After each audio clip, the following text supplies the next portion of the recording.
सही सुमेलित करना है। एक तरफ है संस्थाएं, दूसरी तरफ उसके संस्थापक हैं। कह रहा प्रार्थना समाज की स्थापना स्वामी दयानंद सरस्वती। कह रहा वेद समाज की स्थापना राजा राम मोहन राय। फिर कह रहा आर्य समाज की स्थापना आत्मा राम पांडुरंग। और फिर कह रहा आत्मीय सभा की स्थापना के श्रीधारलू नायडू ने की। क्या आंसर DCAD होगा? क्या CADD होगा? क्या CDAD होगा? क्या BCDA होगा? चलिए चर्चा कर लेते हैं।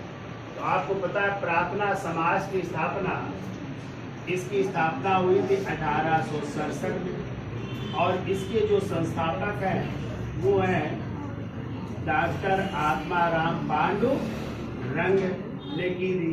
किससे प्रभावित होकर के?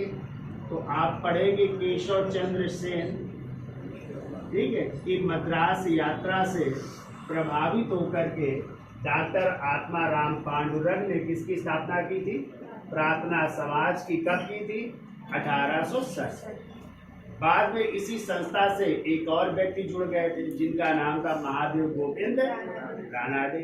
फिर एक और इतिहासकार जुड़े थे, भंडारकर जी भी जुड़ गए थे, ठीक है। इसको फिर आगे ले जाने का कार्य किया। तो पहले का क्या हो गया? C। ये कह रहा वेद समाज। तो इस वेद समाज की स्थापना 1864 में हुई थी और इसकी स्थापना की थी के श्रीधारलू नायडू ने, ठीक है। तो एक ये वेद समाज है और एक देव समाज भी है जिसकी स्थापना लाहौर में शिव नारायण अग्निहोत्री ने की थी, ठीक है, वो भी याद रखिएगा। और ये वेद समाज है, इसकी स्थापना कौन कर रहा है? के श्रीधारलू नायडू कर रहे हैं, ठीक है। और ये भी कर रहे हैं किससे प्रेरित होकर के? केशव चंद्र सेन से प्रेरित होकर के, ठीक है। ये कह रहा है आर्य समाज की स्थापना। तो आपको पता है आर्य समाज की स्थापना 1875 में हुई थी। कहाँ पे हुई थी? बम्बई में हुई थी। और इसके संस्थापक थे स्वामी दयानंद सरस्वती जी थे, ठीक है। और इसका मुख्यालय यदि आ जाए आर्य समाज का, कहाँ पे था? लाहौर में। कहाँ पे था? लाहौर में मुख्यालय था आर्य समाज का, ठीक है।